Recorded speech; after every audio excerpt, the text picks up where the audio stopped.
finally আহি গ'ল চিটেটৰ admit card যিসমূহ কেণ্ডিডেটে ফেব্ৰুৱাৰী 2026ত চিটেট দিম বুলি ভাবিছে আৰু আবেদন কৰিছিলে সিহঁতৰ এডমিট কাৰ্ড ওলাই পৰিছে সিহঁতে কেনেকৈ নিজৰ মোবাইলৰ পৰাই এডমিট কাৰ্ডখন ডাউনলোড কৰিব পাৰিব সেইটোৱে এইটো ভিডিঅ'ত দেখুৱাম ভিডিঅ'টো স্কিপ নকৰাকৈ চাব আৰু শেষলৈ চাব কিবা যদি আপোনালোকে বুজি নাপায় আমাৰ ইনষ্টাগ্ৰাম পেজ আছে তাত আপোনালোকে ফলো কৰি সুধি ল'ব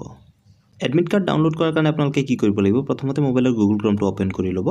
ইয়াত সাৰ্চ বাৰত টাইপ কৰি দিব চিটেট বুলি তো সাৰ্চ কৰি দিয়াৰ পিছত আপুনি এনেকুৱা এখন ইন্টাৰফেস পাব আপুনি ইয়াতো ডাইৰেক্ট ক্লিক কৰি যাব পাৰে বা ইয়াতো ক্লিক কৰি যাব পাৰে নতুবা আপুনি হোম পেজতো গুছি যাব পাৰে তো হোম পেজত যেতিয়া গুছি যাব এনেকুৱা এখন ইন্টাৰফেস দেখা পাব আপুনি ইয়াত এটা অপচন দেখা পাইছে যে ডাউনলোড এডমিট কাৰ্ড চিটেট ফেব্ৰুৱাৰী 26 লিংক 1 আকৌ লিংক 2 আহিব ইয়াত লিংক 1 এটো লিংক 2 আপুনি যিকোনো এটা লিংকতে যাব পাৰে তাৰ পিছত আপুনি ক্লিক কৰি দিব ইয়াত ক্লিক কৰি দিলে এনেকুৱা এখন ইন্টাৰফেস আহিব তাৰ পিছত ইয়াত ডাউনলোড এডমিট কাৰ্ড চিটেট ফেব 2026 ইয়াত ক্লিক কৰি দিলে এনেকুৱা এখন পপ আপ ওপেন হ'ব আপুনি ওকে ক্লিক কৰি দিব তো ওকে ক্লিক কৰিলে এনেকুৱা এখন ইন্টাৰফেস আহিব ইয়াত আপোনাৰ এপ্লিকেশনৰ নাম্বাৰটো দিব আৰু ইয়াত পাসওয়াৰ্ডটো দিব আৰু এই যেটো ক্যাপচা আপোনালোকে দেখা পাইছে এই ক্যাপচাটো এই বক্সত ভৰাই দি এই বক্সটো টিক কৰি সাবমিটত ক্লিক কৰি দিব যদি আপোনালোকৰ পাসওয়াৰ্ড পাহৰি গৈছে আপোনালোকে ফৰগট পাসওয়াৰ্ডত ক্লিক কৰি পাসওয়াৰ্ডটো ৰিসেট কৰি ল'ব পাৰে যিসমূহে পাসওয়াৰ্ড পাহৰি গৈছে সিহঁতে আমাক কন্টাক্ট কৰিব বা কমেন্টত খুদি দিব ডেফিনেটলি আমি আপোনালোকৰ কাৰণে এটা ভিডিও বনাই দিম মই গোটেইখিনি ডিটেইলছ ভৰাই দিলো এতিয়া এই বক্সটো টিক কৰি দিম টিক কৰি সাবমিটত ক্লিক কৰি দিম তো ক্লিক কৰি দিলে আপোনাৰ এডমিট কাৰ্ডখন এনেকৈ ওপেন হৈ আহি যাব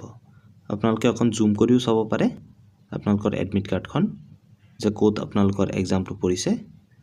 প্ৰাইভেচিৰ কাৰণে মই আপোনালোকক দেখুৱা নাই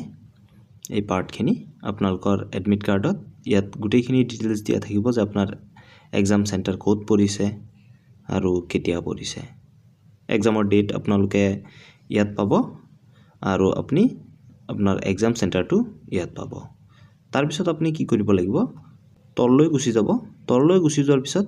আপুনি এটা অপচন দেখা পাব প্ৰিন্ট এডমিট কাৰ্ড এই প্ৰিন্ট এডমিট কাৰ্ডত ক্লিক কৰি দিব ক্লিক কৰি দিলে আপোনাৰ এনেকুৱাকে অপচন আহি যাব তাৰ পিছত আপুনি কি কৰিব পাৰে আপুনি ইয়াত ক্লিক কৰি আপোনাৰ পেপাৰ সাইজটো A4 কৰি ল'ব ইয়াত এটা অপচন দেখা পাব ISO A4 তো আকৌ